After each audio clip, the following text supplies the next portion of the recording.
हरे कृष्णा।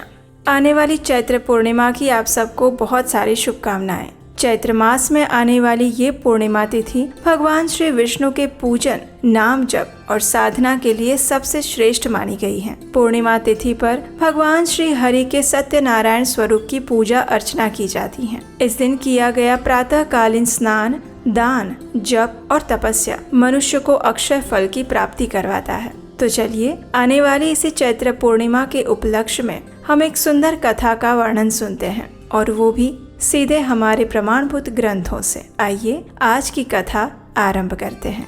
ऋषियों ने श्रील सूत गोस्वामी से पूछा, हे महामुने, किस व्रत या तपस्या को करने से अभिष्ट फल की प्राप्ति होती है? हम ये सुनना चाहते हैं, कृपया आप हमें ये बताइए।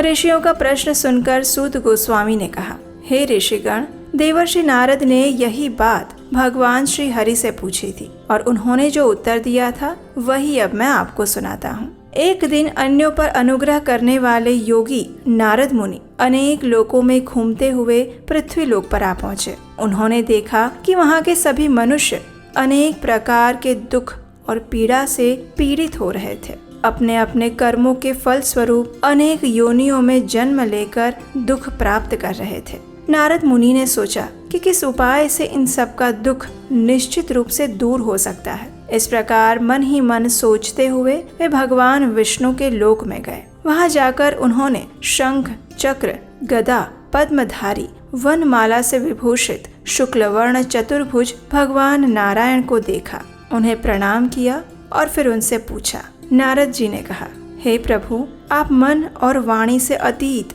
और अनंत शक्ति हैं, आदि, मध्य और अंत से रहित हैं, भक्तों के दुख का नाश करने वाले हैं। मैं आपको नमस्कार करता हूँ। भगवान विष्णु ने नारद मुनि की ये स्तुति सुनकर उनसे कहा, हे महाभाग, आप किस प्रयोजन से यहाँ आए हैं और आपके मन में क्या अभिलाषा है? बताइए, मैं आपकी सभी बातों का उत्तर दूंगा।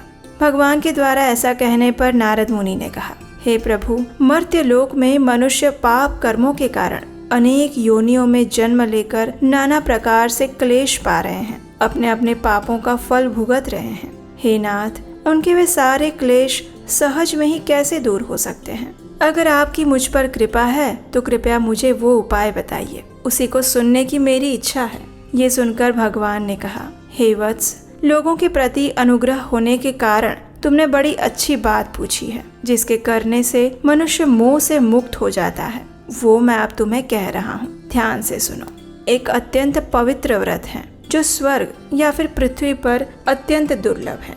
मैं स्नेहवश आज उसी को तुम्हारे समक्ष प्रकट करता हूँ, और इस व्रत का नाम है सत्यनारायण व्रत, और इसकी विस्तार से विधि भी बताऊंगा। इस व्रत का सम्यक रूप से अनुष्ठान करने पर इस लोक में सुख भोग कर मनुष्य परलोक में मोक्ष को प्राप्त करता है। ये सुनकर नारद मुनि अत्यंत प्रसन्न हुए और उन्होंने कहा, हे प्रभु, इस व्रत का क्या फल है, इसकी क्या विधि है, और किसने ये व्रत किया था और कब किया था? ये सभी बातें भी आप मुझे विस्तार पूर्वक बताइएगा। ये सुनकर भगवान श्री विष्णु ने कहा, हे नारद, इस व्रत से दुख, शोक आदि का नाश होता है, धन और धान्य की वृद्धि होती है। ये व्रत सौभाग्य, संतति और सर्वत्र विजय प्रदान करने वाला है। मनुष्य भक्ति और श्रद्धा के साथ किसी भी दिन ये व्रत कर सकता है, लेकिन विशेष रूप से सत्यनारायण देव निशामुख अर्थात संध्या के समय पूर्णिमा के दिन पूजे जाने पर अधिक संतुष्ट होते हैं। धर्मपरायण मनुष्य ब्राह्मण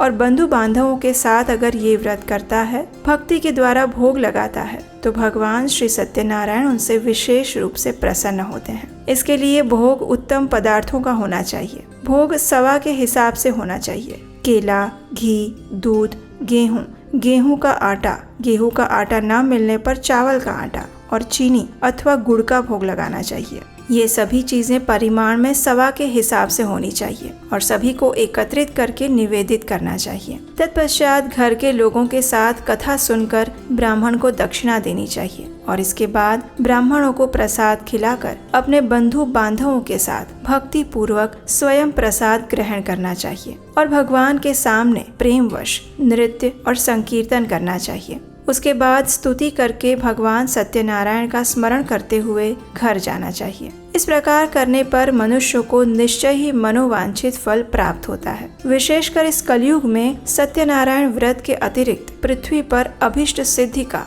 और कोई उपाय नहीं है। पूर्व काल में एक ब्राह्मण इस व्रत को करके कृतकृत्य हो गए थे। तो आइए अब उनकी कथा सुनते हैं। काशीपुर ग्राम में एक निर्धन ब्राह्मण रहते थे।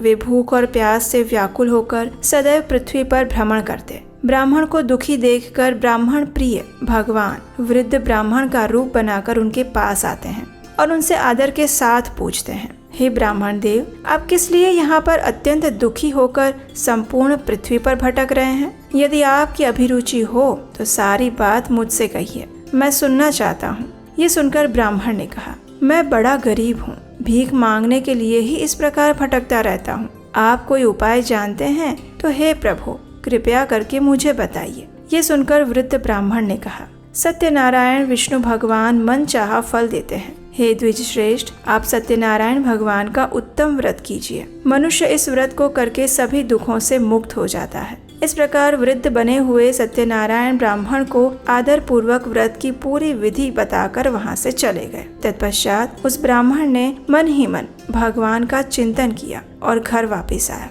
उन्होंने समझा कि नारायण ने ही मुझको ये व्रत बताया है, इसलिए मैं इस व्रत को अवश्य करूँगा। और ब्राह्मण इसी सोच विचार में रहे। उनको रात्रि में नींद नहीं आई। प्रातःकाल उठते ही मैं सत्यनारायण व्रत करूंगा, ये संकल्प लेकर वे ब्राह्मण भिक्षा के लिए गए। उस दिन ब्राह्मण को भिक्षा में प्रचुर द्रव्य की प्राप्ति हुई। उसके द्वारा उन्होंने बंधु बांधवों के साथ सत्यनारायण भगवान का व्रत किया और उस व्रत के प्रभाव से वे श्रेष्ठ ब्राह्मण समस्त दुखों से छूटकर संपूर्ण संपत्ति से संपन्न हो गए। और तब से वे प्रत्येक मास सत्यनारायण भगवान का व्रत करने लगे। कथा को आगे बढ़ाते हुए भगवान श्री विष्णु ने कहा, वे उत्तम ब्राह्मण वृद्ध रूपधारी नारायण के द्वारा व्रत को जानकर सभी पापों से मुक्त हो गए थे और उन्होंने दुर्लभ मोक्ष की प्राप्ति की थी। हे नारद, जिस समय इस व्रत का पृथ्वी में प्रचार होगा उसी समय मनुष्यों के समस्त दुख नष्ट हो जाएंगे। इस कथा को सुनाते हुए श्री सूत गोस्वामी ने ऋषियों से कहा, हे ब्राह्मण गणों, भगवान नारायण ने महात्मा नारद को जैसा कहा था वैसा ही मैंने आप लोगों से कहा है। अब और क्या कहूँ, बताइए। तब ऋषियों ने फिर से पूछा, हे प्रभु, इसके बाद पृथ्वी पर इस व्रत का अनुष्ठान किस मनुष्य ने किया था? ये सब भी हम सुनना चाहते हैं। इस विषय में हमारे मन में बड़ी श्रद्धा उत्पन्न हो गई है। तब सूत गोस्वामी ने कहा, हे मुनियों, उसके बाद पृथ्वी पर किसने ये व्रत किया था, अब ये सुनिए। एक दिन वे श्रेष्ठ ब्राह्मण अपने बंधु बांधवों के साथ अपने वैभव के अनुरूप व्रत कर रहे थे। उसी समय वहाँ पर एक लकड़हारा आया। लकड़हारे ने लकड़ी बाहर रख दी और वो ब्राह्मण के घर के अंदर चला गया। उस समय वो प्यास से पीड़ित था। उन ब्राह्मण को कार्य में लगे देखकर प्रणाम करके उनसे पूछा, हे महाराज, आप ये क्या कर रहे हैं? तब ब्राह्मण ने कहा, ये सत्यनारायण का व्रत है। ये व्रत दुख दरिद्र का नाश करता है, सब प्रकार की इच्छाओं की वस्तु पूर्ति करता है और पुत्र पौत्रादि की वृद्धि करता है। इस व्रत के प्रभाव से ही धन धान्य आदि महान समृद्धि से मेरा घर भर गया है। ब्राह्मण की इस बात को सुनकर लकड़हारे को बड़ा हर्ष हुआ। वो जल पीकर और प्रसाद लेकर स्थिर मन से सत्यनारायण देव का चिंतन करता हुआ नगर में गया। उसने मन ही मन सोचा, आज लकड़ियों के बेचने पर जो कुछ भी मिलेगा उसी के द्वारा मैं सत्यदेव का उत्तम व्रत करूंगा। इस प्रकार मन में सोचकर वो लकड़ियों के बोझे को सिर पर उठाकर नगर में धनियों के रमणीय स्थान में पहुंच गया। आज लकड़हारे को लकड़ियों का दुगना मूल्य मिला। उसका हृदय प्रसन्न हो गया। वो पके हुए केले, चीनी, घी, दूध और गेहूं का आटा इत्यादि वस्तुएं सवाए हिसाब से लेकर घर पहुंचा। तत्पश्चात बंधु बांधवों को निमंत्रण देकर उसने विधि पूर्वक ये व्रत किया और उस व्रत के प्रभाव से वो लकड़हारा धन और पुत्र से संपन्न हो गया और इस लोक में सुख पाकर अंत में सत्यपुर को प्राप्त हुआ। तो ये थी आने वाली पूर्णिमा तिथि और भगवान सत्यनारायण व्रत के उपलक्ष्य में सुनी जाने वाली भगवान सत्यनारायण देव की सुंदर व्रत कथा। इस कथा का श्रवण करके हम कल आने वाले पूर्णिमा पर अपने मन और चेतना को शुद्ध बनाते हुए इस व्रत का पालन कर सकते हैं। हमें आशा है कि ये कथा आपको अच्छी लगी होगी और इसका विशेष महात्म्य सुनकर आपके मन में भी इस व्रत और पूर्णिमा तिथि के लिए विशेष श्रद्धा उत्पन्न हुई होगी। अगर आपको हमारे द्वारा किया जा रहा ये प्रयास सराहनीय लगता है तो इस वीडियो को लाइक करके अपने मित्रों तथा बंधु बांधवों को शेयर कीजिए। और ऐसे ही पवित्र कथाओं को सुनते रहने के लिए आपके अपने चैनल उपदेश शास्त्रकम को सब्सक्राइब कर लीजिए। आप हमारे व्हाट्सएप कम्युनिटी ग्रुप के साथ भी जुड़ सकते हैं, जहां हम प्रतिदिन ऐसे ही पौराणिक कथाएं और व्रत की जानकारियां साझा करते हैं। उसका लिंक नीचे डिस्क्रिप्शन बॉक्स में मिल जाएगा। तो चलिए आने वाली इस विशेष चैत्र पूर्णिमा का पालन करने की तैयारी करते हैं। अपने मन, तन और चेतना को भगवान श्री हरि के चरणों में समर्पित रखते हुए इस व्रत का पालन करने का प्रयास करते हैं। हरे कृष्ण।